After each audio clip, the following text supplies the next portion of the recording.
Hello everyone, I am Jyoti Jha and welcome to NCERT the mind. तो आज हम लोग पढ़ेंगे ओसवाल का एनसीईआरटी वर्कबुक क्लास 3 हिंदी का चैप्टर 10 क्योंजी मल और कैसे कैसलिया। तो चलिए पढ़ना स्टार्ट करते हैं। आप भी अपना वर्कबुक निकालिए और मेरे साथ साथ बनाना स्टार्ट कीजिए। और अगर आपके पास ओसवाल का एनसीईआरटी वर्कबुक नहीं है तो लिंक मैंने डिस्क्रिप्शन बॉक्स में डाल दिया है, आप वहाँ जाके इसे खरीद सकते हैं। तो चलिए पढ़ना स्टार्ट करते हैं।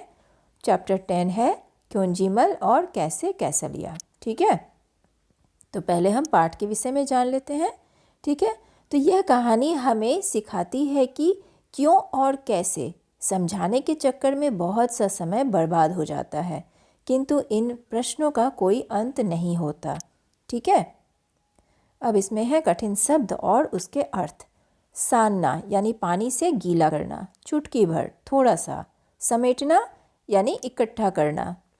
अभ्यास कार्य 31। गुरुजी ने कैसे कैसलिया को समझाया कि आटा कैसे साना जाता है। अब तुम घर पर किसी को रोटी बेलते देखो और लिखो कि रोटी कैसे बेली जाती है।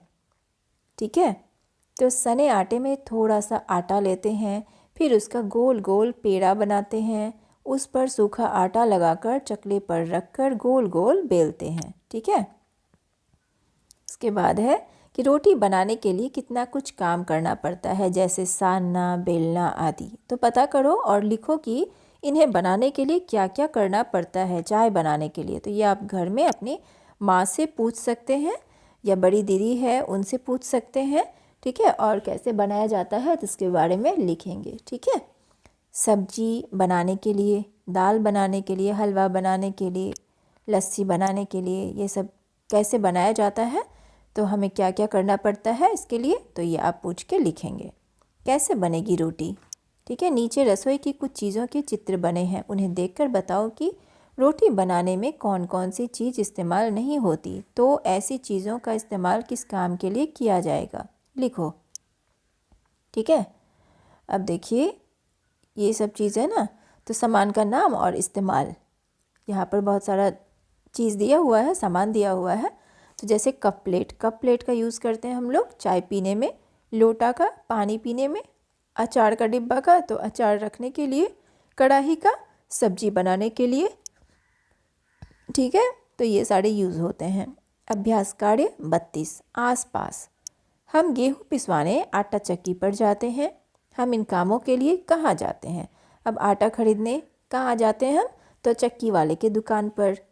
ठीक है, पंचर बनवाने तो पंचर लगाने वाले की दुकान पर। दूध खरीदने मदर डेयरी या किराने वाले की दुकान पर। जूते की मरम्मत करवाने तो मोची की दुकान पर। सुराही खरीदने कुम्हार की दुकान पर। कॉपी किताब खरीदने स्टेशनरी वाले की दुकान पर। बाल कटवाने नाई की दुकान पर या ब्यूटी पार्लर। ठीक है, अपने घर के पास की आटा चक्की पर जाओ और पता करो कि कहाँ क्या क्या पिसता है। ठीक है, तो देखिए कहाँ, तो चक्की पर गेहूँ, बाजरा, मक्का व चना पिसता है। ठीक है, तो यहाँ पर देखिए वहाँ क्या क्या पिसता है, ये कौन नंबर है। ठीक है, वहाँ क्या क्या पिसता है तो आप पहले पता करेंगे और भी क्या क्या चीज़ पिसता है वहाँ पर आटा चक्की के जो है ना मिल में जाएंगे आप चक्की में।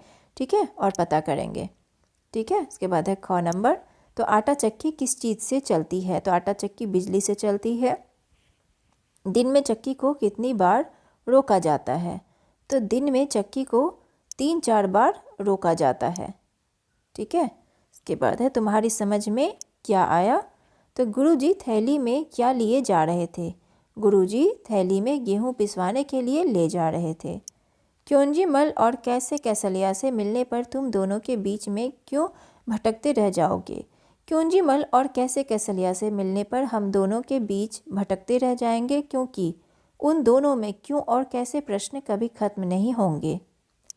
शिवदास ने गुरुजी की थैली देखकर अपनी गाड़ी क्यों दे दी, क्योंकि शिवदास ने सोचा कि गुरुजी गेहूं की थैली इतना दूर पैदल कैसे ले जाएंगे।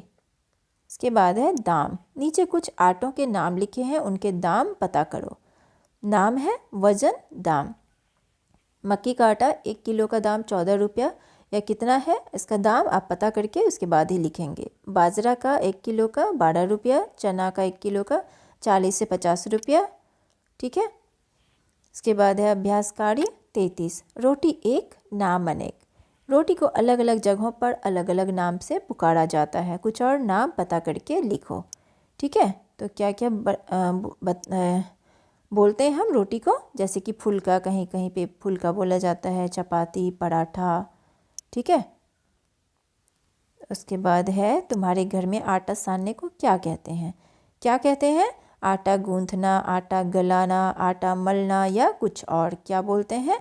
तो हमारे घर में आटा सानने को आटा मलना कहते हैं। आपके घर में क्या बोलते हैं, तो वो आप लिखेंगे। गुरुजी कौन से आटे की रोटी खाते थे। अपने साथियों, घर के बड़ों से पता करो कि क्या किसी और चीज़ की रोटी भी बनती है। उनके नाम लिखो। यदि उसका दाना या बाली मिलती है तो उसे भी अपनी कॉपी में चिपका दो। ठीक है। गुरुजी गेहूं के आटे की रोटी खाते थे। बाजरे, मक्का, ज्वार और चना की रोटी बनती है। ठीक है। इसके बाद है रोटी क्या ऐसे बनेगी। तो आटे को सानेंगे, गेहूं को पिसवाएंगे, आग पर फुलाएंगे, तवे पर पकाएंगे, चकले पर बेलेंगे, गरम गरम खाएंगे। नहीं तो फिर कैसे, तो फिर कैसे, सही क्रम बताओ। तो गेहूं को पिसवाएंगे, पहले क्या करेंगे हम, गेहूं को पिसवाएंगे, आटा को सानेंगे, चकले पर बेलेंगे, तवा पर पकाएंगे, आग पर फुलाएंगे, गरम गरम खाएंगे। ठीक है। रोटी तैयार है। ठीक है। तो आपका वर्कबुक कंप्लीट हो चुका है। कैसा लगा पढ़ के मुझे ज़रूर बताइए।